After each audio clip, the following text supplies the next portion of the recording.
everyone. My name is Yufu Chen, the China Country Director for R20 Regions of Climate Action and the Leonardo DiCaprio Foundation. Today, I would like to discuss with you on climate change and sustainable agriculture. These two very important subjects and complicated subjects as well. In order to understand climate change, we have to differentiate climate and the weather. Climate is what we expect. It's a long-term phenomena, and the weather is what we can get. It's very random. It's either hot, cold, snow, raining. But climate change is over long-term phenomena. It's not the people experience. Oh, today is hot, and tomorrow is cold. Then that is climate change. Actually, that is weather change. So climate is a long-term pattern. To understand climate change, we have to know a scientist called Dr. Charles David Keeling, and who is the scientist who first started atmospheric CO2 concentration monitoring at the Mauna Loa Observatory in Hawaii, starting 1950s all the way to now. And as you can see, from 1950s all the way to 2020, the CO2 concentration is built up from 300 all the way to over 420 ppm. So this is the foundation of climate change work. I have a privilege to work with him in 2000 and 2004 before he passed away in 2005. So Dr. David Keeling worked all the way until he passed away. So he's really caring about the climate change effect on the human beings.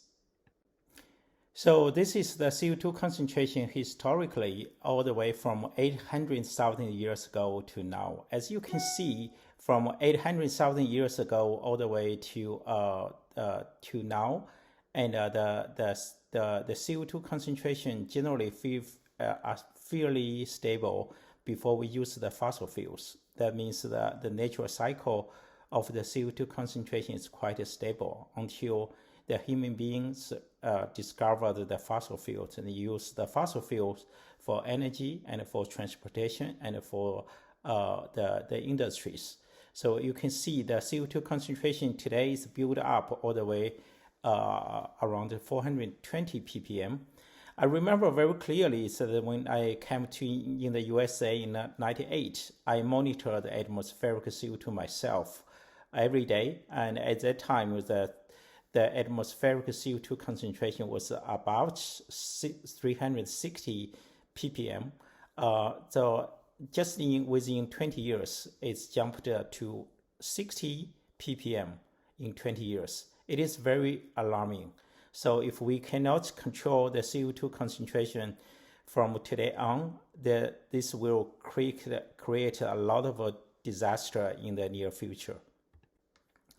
So this figure shows the world populations jumped all the way from 10,000 before Christ and all the way to now. As you can see, that right now the population is around 8 billion worldwide, and so the population jumped the similar like the CO2 concentration jumped, because I think that the industry release a lot of power so that people can have more living and more goods to support the livelihood.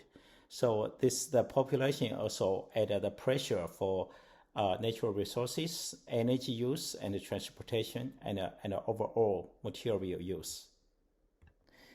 Climate change affects the agriculture greatly because with the climate change, there's increase the change, and the weather will become unpredictable, and the climate change pattern also changed because the plants need a certain pattern of climate in order to finish the growth cycle. So the climate change definitely has an impact on the food security and rural livelihoods and the worldwide well-beings. So the climate change impact on agriculture is a very, very important subject for us to discuss today. Agriculture system is very complicated system, and the interaction between agriculture and climate change is quite complicated. For one, the plants can take atmospheric CO2 and generate a biomass, the so-called net primary productivity, and by the CO2 uptake and use the photosynthesis. So the CO2 get harvested from atmosphere into the biomass. So this is a positive to climate change. So unfortunately, there's a lot of negative things about to climate change, such as the farming can release a lot of methane and N2O, NXOX, and also the VOCs. So the entire cycle of the agriculture activity, such as when we add the fertilizer, we also add a lot of fossil fuels to the land, and also when we raise the cows and other animals, they can eat the grass and also regenerate the greenhouse gas into the atmosphere. Let's talk about the greenhouse gas emission in farming from the main 4 different sources. One is digestion processes.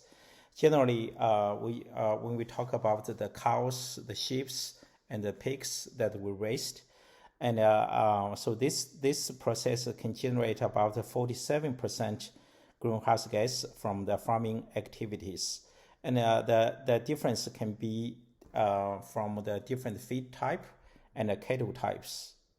Second is about the soils, because we need to use the chemical fertilizer and organic fertilizer, and also the plant residues and gradual returns to the land can generate a lot of greenhouse gas emission to the atmosphere. This activity generally account about 24%. So number 3 is about animal waste, because when we raise a lot of farm animals, they produce a lot of waste, slurries, and farmyard manures. So all this can generate a lot of methane emissions. So this part is account about 15%. So number 4 is about the farming vehicles, because we are living in the industry world, and we use a lot of machinery to harvest, plow, and heat, cooling, and all of the machinery use can generate the greenhouse gas emission about 10%. And also some other activity can generate the greenhouse gas emission as well. Let's talk about the cycle of the farming. When we raise the cattle, so generally they eat the grass, which is contained the carbon. The plant fixed the carbon dioxide from atmosphere into the biomass, and the cow eats the biomass, and they use the microbes in the stomach to help digest the grasses, and some of the carbon get converted into the methane, and the methane get released to the atmosphere by the animal burps into the air, and also some carbon get exhaled into the atmosphere as a carbon dioxide, as the human beings did do as well. So most of the carbon also get converted into the meat and in the milk, and this get consumed by the human beings, and then get released in the atmosphere, and also to the waste. And after the methane and the CO2 in the atmosphere, and the plants overtake the CO2 from atmosphere, converts to the biomass again. So this is the cycle. But unfortunately, if we are over farming, and this cycle will become unbalanced, will have the negative effect on climate change. So this figure is putting the comparative scale for each animal's contribution to the greenhouse gas emissions. As you can see, every year a cow can have the 120 kilogram of the methane emission per year, and also different cow have the different effect. The Western cattle has the most, and non-Western cattle is about half, and the sheep you can see it's about 8 kilogram, and the pig is about 1.5 kilogram, and the human being is 0.12 kilogram methane, and the chicken is about 0.015 kilogram. So different animal have the different finger, or I should say footprint for the greenhouse gas emissions. The hybrid of agriculture and forestry together is very sustainable to climate change. First of all, the benefit of this system is the forestry created a microclimate. It will be very suitable for the crop to grow because it's provide habitat to the pollinator like bees, and also it is increase the crop yield because it's provide more water and more fertile soils, and also it can shield the livestock and crops from wind and extremely weathers. So, and also this system will slow down the runoff, reduce the soil erosion, and also improve the water qualities. And it can also sequester more carbon into the soils, make the soil more healthy and more rich for plant to grow. So that it's also increase the crop yield. So to respond to the climate change, you have to use 3 different strategies. One is adaptation, second is mitigation, and number 3 is climate change smart agriculture system. So to adapt the climate change, first of all, we need to select the right species to grow, and also to right sustainable way to do agriculture based on the climate change patterns. And 2 is how we need to change the strategy to reduce greenhouse gas emission to the atmosphere. So this is called mitigation, to reduce the methane and the CO2 to the atmosphere. And thirdly, to design the climate smart agriculture system, including to adapt the resilience to climate change species, and also remove the greenhouse gas emissions from the farming activities, and how can we reduce the system of greenhouse emission, use the smart design of agriculture. So climate change adaptation in agriculture is very important because agriculture is affected by climate change so greatly because the plants need a certain climate change in order to grow. And so if the climate change make the plant is not able to finish the life cycle or affected by the growth cycle, it will affect the yield. And the agriculture sector is very important to the world economy. And also a lot of people living in the rural area, they are very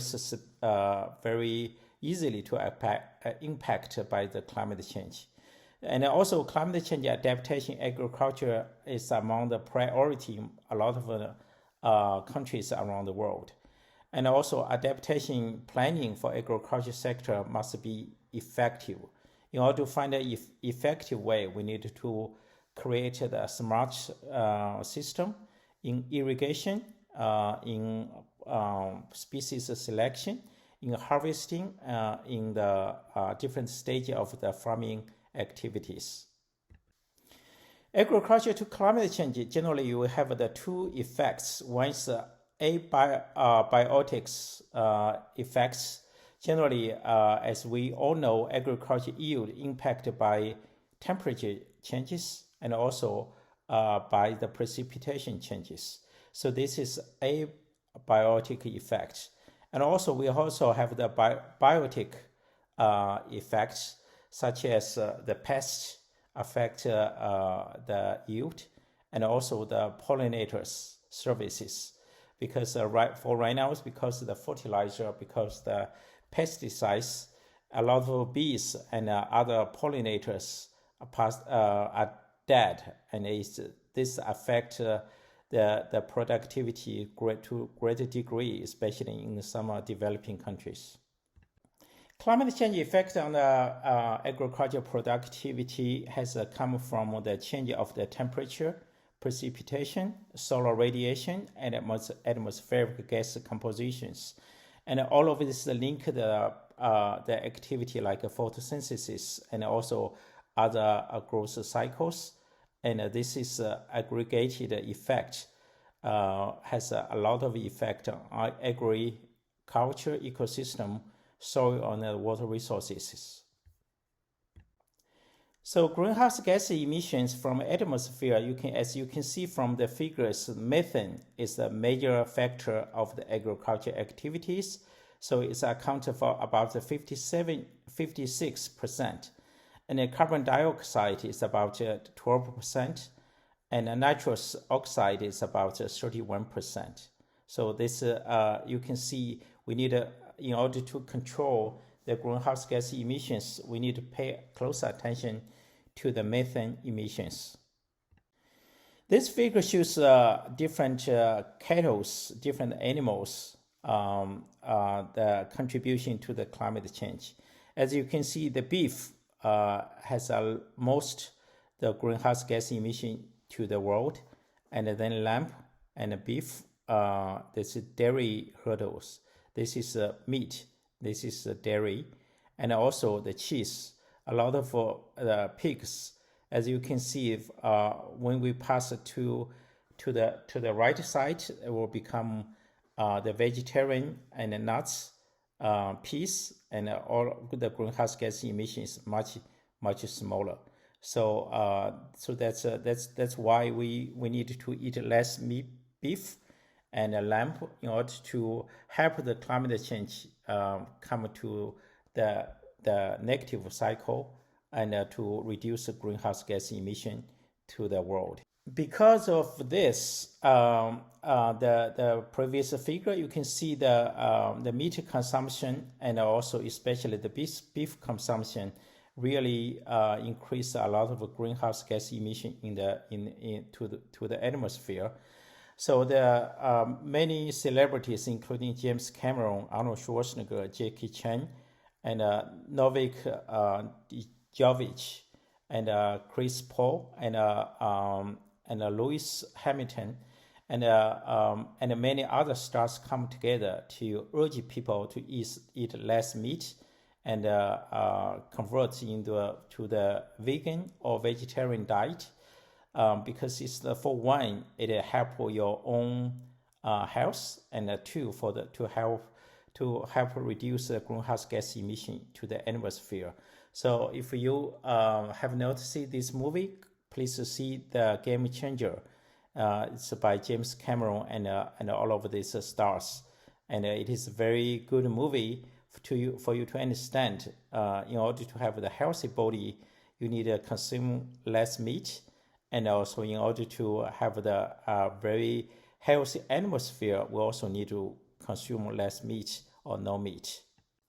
Let me spend a little bit of time to talk about the R20. The R20 is funded by Governor Arnold Schwarzenegger and other governors back in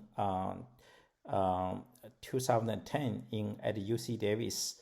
And at that time, Governor Arnold Schwarzenegger said that no matter what the national government is doing, it's up to our doers, the subnational leaders, to come together. So that's why he's working with the governors around the world to build the sustainable economy for atmosphere, and to take action to reduce greenhouse gas emissions. In 2015, at the Paris Climate Change Summit, the majority of countries reached to the agreement to tackle on climate change together, especially the number one greenhouse gas emitter, China, and number two greenhouse gas emitter, United States, coming together to working to share the strategies, to share the practice, to share the visions together from time to time, work on the climate change. But there's still a lot of challenges on climate change issues. For example, how to reduce greenhouse gas emission effectively when you need to develop an economy at a larger scale?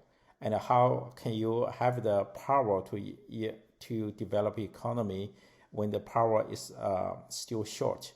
So there's a lot of challenges on climate change issues, but meanwhile, and also creates an opportunity for us to work on the green economy, so like green power generations, energy efficiency, and sustainable agriculture, and so forth. In order to work on climate change effectively, we need to get the political leaders, subnational leaders, the mega stars, the business leaders, and all of the influencers to working together to pass the effective message to the world and to work on climate change issues. Climate change is a global phenomenon, needed global actions. Climate change does not have the border, so we need working together to offer the climate change friendly technology and green finance and also activity together. So we needed to build the bridge across the border and make the technology use easier and the finance use easier and also act effectively. If you have any question, please email me at yufuqian@gmail.com. It is great to talk with you today. If you have any question, please email me or call me at 213-284-8419. Thank you very much.